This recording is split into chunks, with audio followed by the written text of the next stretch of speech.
Good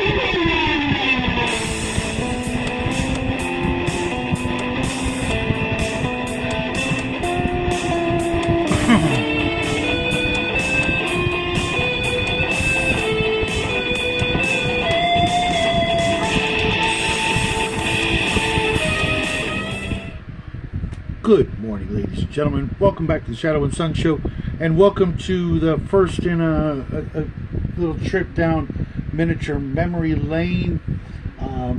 As you saw from the thumbnail, I'm going to talk a little bit about this absolute gem. Just such a glaring example of what was great about this particular line of miniatures, this company, and the way things were produced and marketed to us younger folk and gamers alike.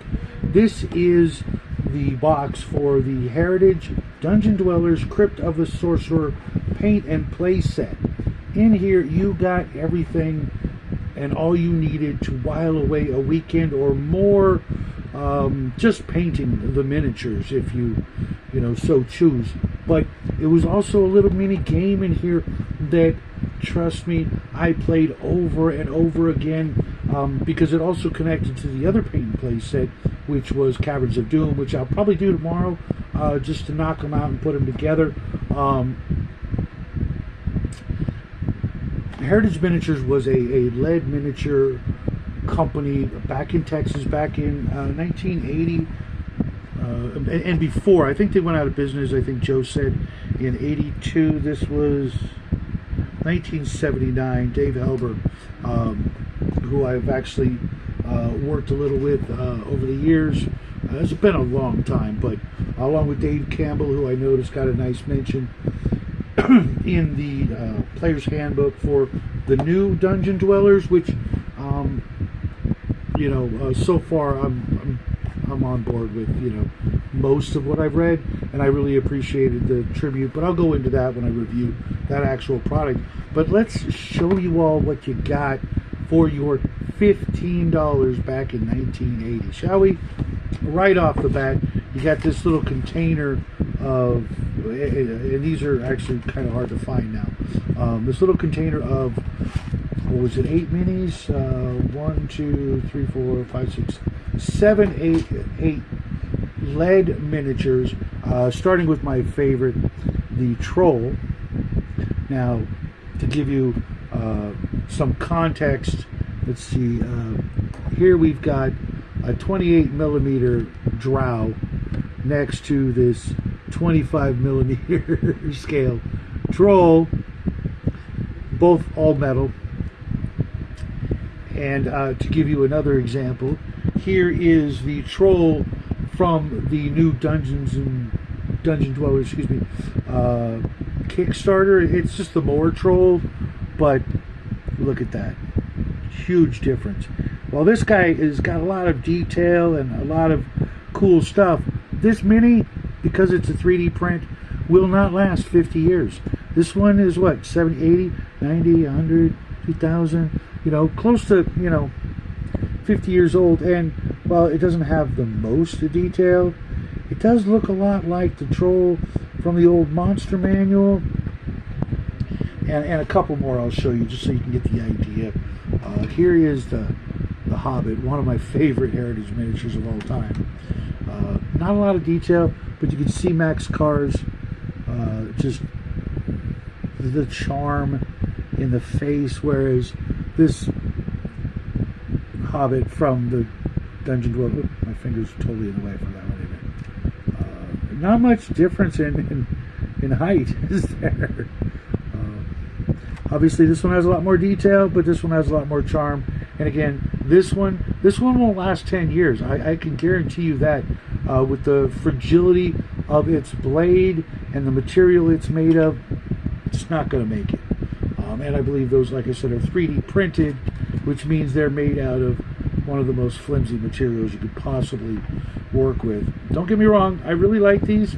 They've got a lot of detail, a lot of fun stuff to paint. And here's the dwarf from the same set as comparison. He looks like a hobbit compared to that dwarf. But again, what's going to last longer? What's going to be and this one weighs like, feels, like something in your hand. This feels like if you dropped it, it would shatter. Which that one, if I dropped it, the axe might break off. Maybe if you dropped it on the tile, probably. But if you dropped it on the carpet, this one, I dropped one on the carpet and the weapon snapped off. So you really shouldn't have to, like, kid gloves handle your minis. That's why I prefer Reaper metal minis. That's the dwarf. It also came with an orc. I don't have a comparison handy, but it's not too bad. The skeleton. Now this is where Reaper is just, going to knock it out of the park on this comparison. Let me find that guy. I just painted him. Oh, here we go. You tell me, folks. This skeleton is kind of pitiful, I'm not going to lie. Whereas the Reaper one is just like bad to the bone.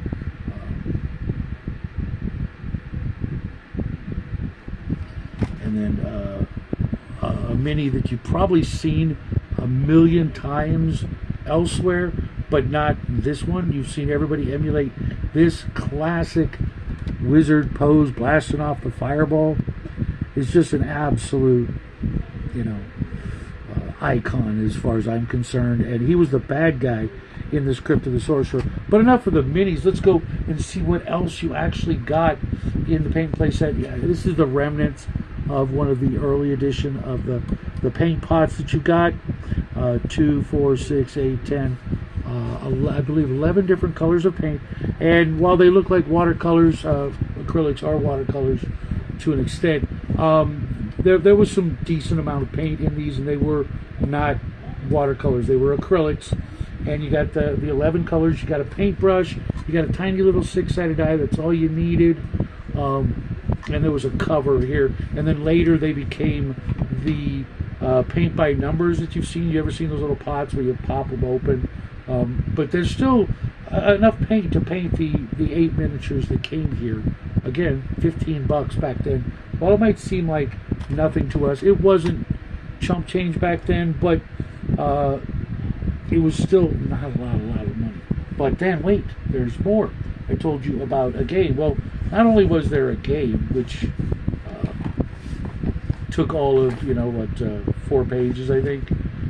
The game, the rules were, and not just the rules, but it also had a how-to paint, and literally one of the first widespread instructions on how to create washes and how to dry brush back here, as well as the stats for all the little characters and the rules and all the random encounter tables and all the treasure, all in these four measly pages, and then of course a little ad page, because why not, right?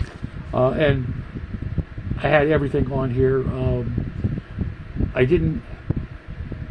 One of the 2 of the Lord of the Rings paint and play sets I didn't have. I think it was Helm's Deep. I did have Mines of Moria.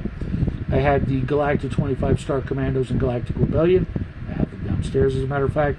Crypt of the Sorcerer, Caverns of Doom, Infantry Assault and Tank Attack for Panzer Troops, and a whole bunch of other great little paint and play sets, all with minis, paintbrush, dice, instructions, and last but not least, the map of the Crypt of the Sorcerer.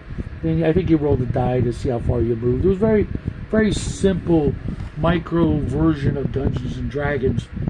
But believe it or not, over the years I have seen scores of people using things like Dwarven Forge and Scenics and other things to recreate these very maps, especially Caverns of Doom, to make permanent representations of these 2 maps, this one and the one I'll show you tomorrow, so that they could keep playing these 2 games, even though Dungeons and Dragons is out there, even though Hero Quest became huge. I've still seen at conventions and online people who've made permanent game boards to play these two games, because back in the day when you were 12 to 17-ish and you picked up one of these play sets, these paint and play sets, it was like the ultimate best of both worlds. You got your game, you got to have your dungeon crawl, if you will.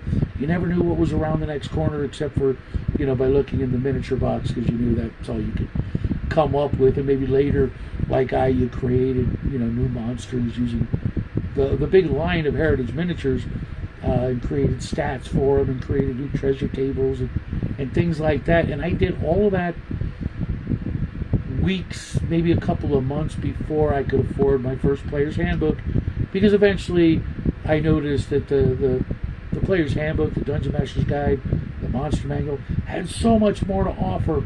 But for many of us,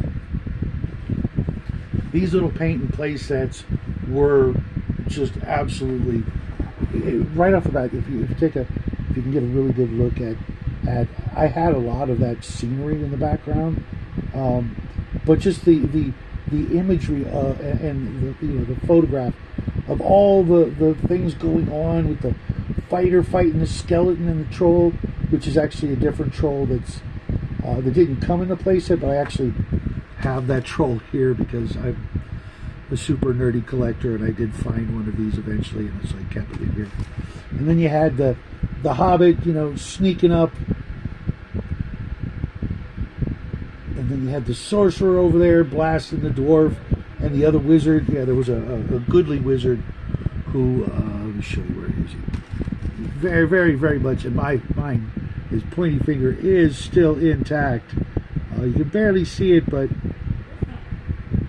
let's see if I can help. Yeah, maybe not. But rest assured, that was kind of a big deal. His pointing finger of doom broke off hundreds, if not tens of thousands of those minis, and they're hard to find. That's why I've not even painted these. and here's where I asked the fine folks at Reaper, why not bring these back? With your new Dungeon Dwellers game, there's no reason why you can't put something together. I know it would probably be like $100, because you want to throw in, half a dozen bottles of paint and a bunch of 3D printed miniatures. But, for some folks, that might not be a terrible thing. To be able to get it all in one box under the Christmas tree, for some new aspiring young player, maybe even better, make it metal miniatures so they'll last another 50 years. Because we had so much fun with these, me and my friends. We'd race home and try to defeat the dragon or beat the evil sorcerer, or not get clobbered by the troll. These were a lot of fun, and they can still be a lot of fun. They're really hard to find on the open market out there, but there's a few places out there where you can find prints of the maps and things like that, and the rules for free, and places out there where you can find recasts of the original miniatures. And they're just absolutely something about Heritage miniatures over Grenadier and Ralpartha, for me anyways.